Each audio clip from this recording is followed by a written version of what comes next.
So, and one way that we can be systematic about this is to just think of your class, think of your group, think of, um, any group of young people that you work with. And if you're an administrator, you get to think about all the students in the building and how many names you get to learn there. Um, so as I was thinking about this, there's, it's easy for me to establish relationships with students who are like me, little bit odd, like to read, maybe, maybe want to be a little on the outside of things.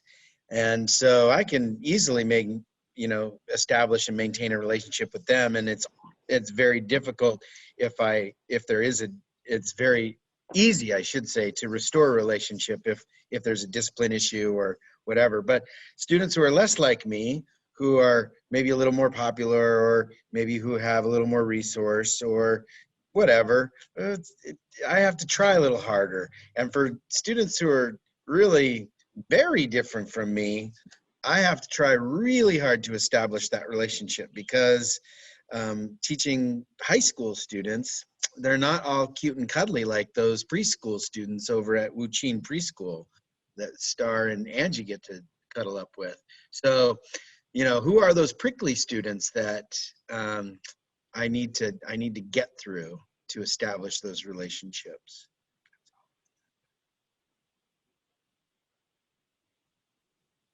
Well, and I'm assuming that because everyone is here for this trauma engaged work, that you do value relationships, and that you already spend time cultivating those relationships. You're already going to recognize, reading in the chat, that you recognize some of the ways that we are talking about establishing and maintaining relationships, and that you want to get better at it. That's why we're all here, to get better. And that one way that that I will assume this about you is that you want to do it more intentionally. Like, maybe I'm missing some kids, or maybe you want to do it with an equity lens. Maybe I'm missing a certain kind of kid. And that I'm also assuming that you're taking this time so that you can plan and reflect.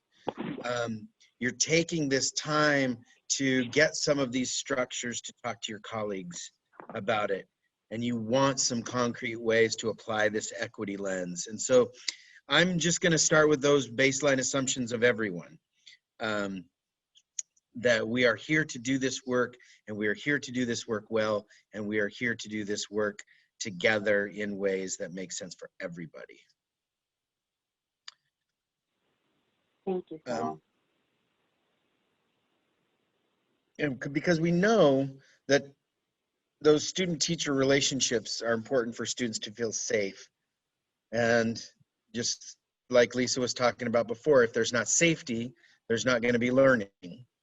And I want to focus on that as well, because we are teachers. There are some counselors in the group too, but that ultimately our job is to educate, and we want to do that with rigor.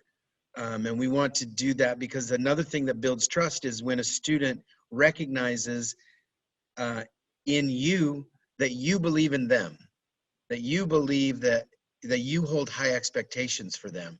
And if they think that you're holding back, or, I really like you a lot, but, well, you're kind of dumb. That kind of, if we kind of hold back a little bit, we would never say those words. But that feeling that a student can get, we want to hold them to that high expectation. And that in itself is a way for us to really establish a strong relationship with students. And so what we want to do is we want to provide you with an organizational framework and give you some ongoing support in how to do this. This model, establish, maintain, and restore, has been shown to effectively improve not only climate and connectedness types of survey scores, but also student well-being, as well as student achievement. So this is really a way for you to sort of jumpstart all of these pieces in your classroom and your school.